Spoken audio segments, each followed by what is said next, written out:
Yan, tikman natin guys.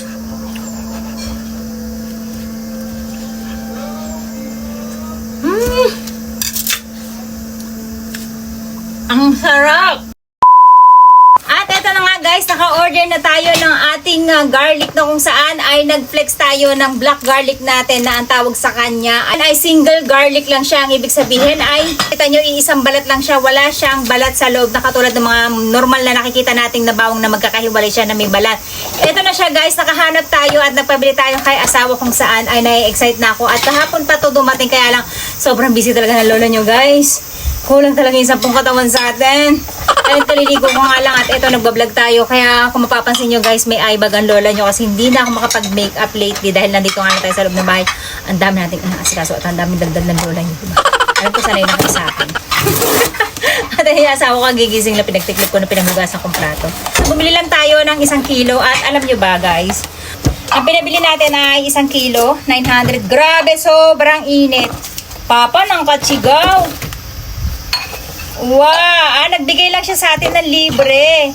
Nagulat ako kasi may lumabas na ganito guys. Ito yung giant garlic naman niya. Ayan, nakikita nyo. 1 piraso lang. Pwede nyo ng panggisaan ng ulam. Pero ang binili talaga natin na bawang ay jajan! Single clove garlic. Ito kasi single lang siya. Yung balat niya pagbukas nyo ay bawang na agad ang makikita nyo. At ito nga, balat na yung isa. Hindi ko alam kung bakit balat na yung ibang binigay sa atin. Mahal ko. Nandi ho kanuwa mo. Kawa mo na eh. So ayan guys, may mga balat na yung binigay sa atin. Oh, ang gagawin ko dito guys ay itatry ko sana siyang itanim at papaugatin natin to. Kasi ang kakailanganin ko ditong habulin ay yung kanyang mga buto. Yung buto guys, walang nagbebenta. No, ang binibenta lang nila ay puro ganito na talaga as in. Ayan, pero nakakatawa guys, nakabili tayo 1 pirasong bawang buo. Hindi na tayo mahirapan magbalat. And then, yung mga may balat natin, itatry natin mag-bake. Tikman natin.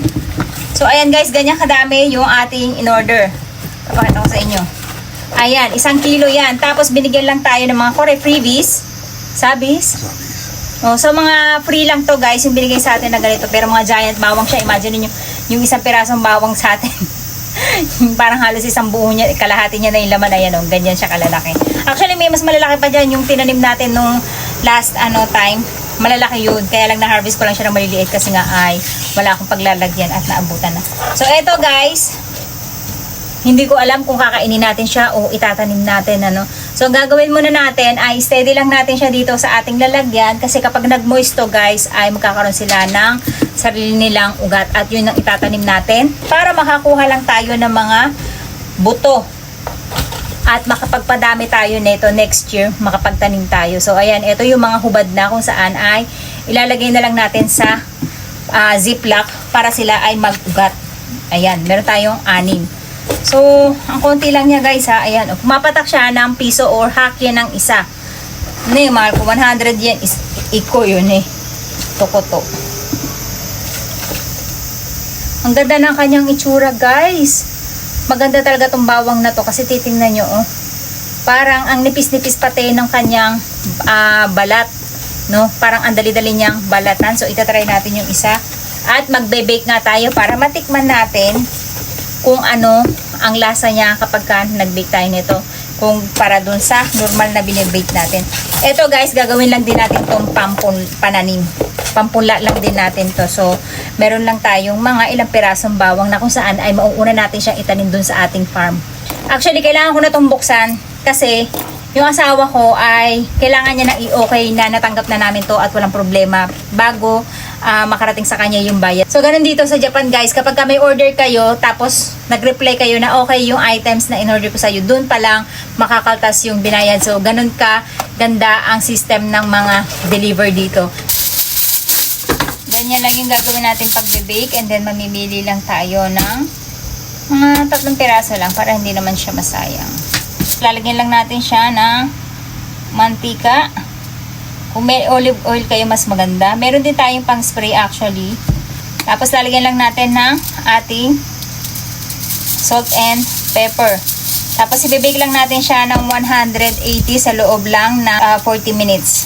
At habang hinihintay natin yung binibake natin guys, kakain tayo ng ating black garlic. Ngayon ko lang napagtanto guys, bakit ganito nga lang kaliliit yung ginagawa nilang black garlic. Eh kasi nga naman guys, kung ganito nga naman kalaki yung garlic na kakainin natin, kailangan syempre pagbukas mo to, kailangan kakainin mo na kagad. Kung ganito nga naman, baka maumay na kayo mulit bukas. At syempre sobra-sobra yung size niya, no? Kailangan kasi at least yung mga ganito kaliliit na makadalawa tayo sa isang kainan. Ayan.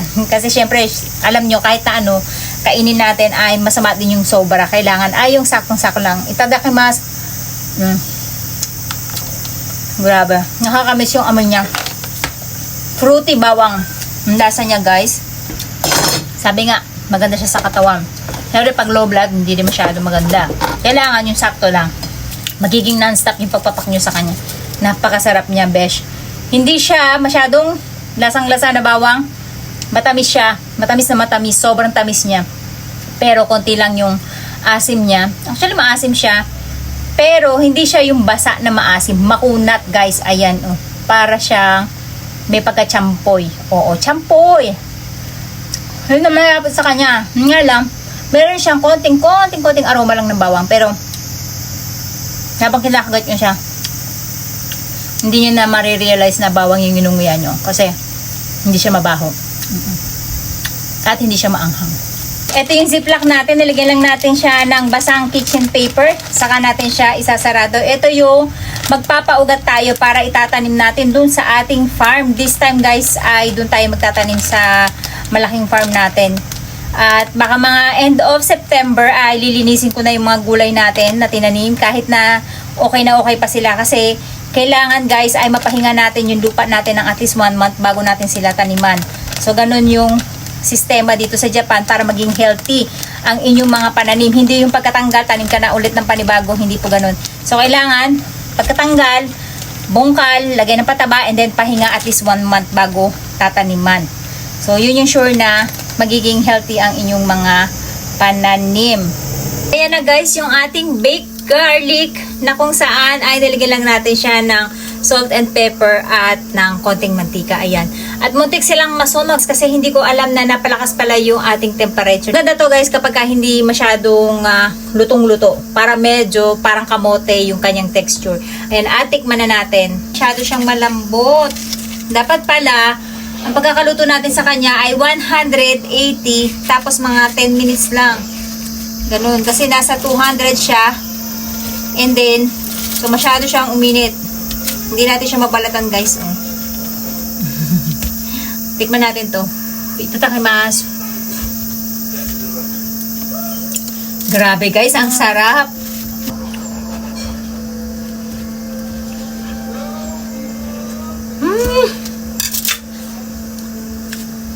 Ang sarap. Kaya lang medyo pumait yung paligid niya kasi medyo nasunog natin siya. Medyo mapait yung lasa niya dun sa may paligid. Pero yung the rest na nasa gitna ay masarap. Sarap-sarap ng baby. Yan ang guess natin ngayon. Sabi niya, ayoko mamoy. Amoy bawang ka. Ito guys, yung guess natin habang tayo ay kumakain ng bawang. Alam niyo para sa akin guys, mas masarap siya kumpara dun sa normal na bawang. At hindi siya ganun kabaho. Kasi 'di ba yung bawang na nakasanayan natin guys, masyadong maamoy. Etong bawang na to hindi siya masyadong maamoy. So yun lang guys.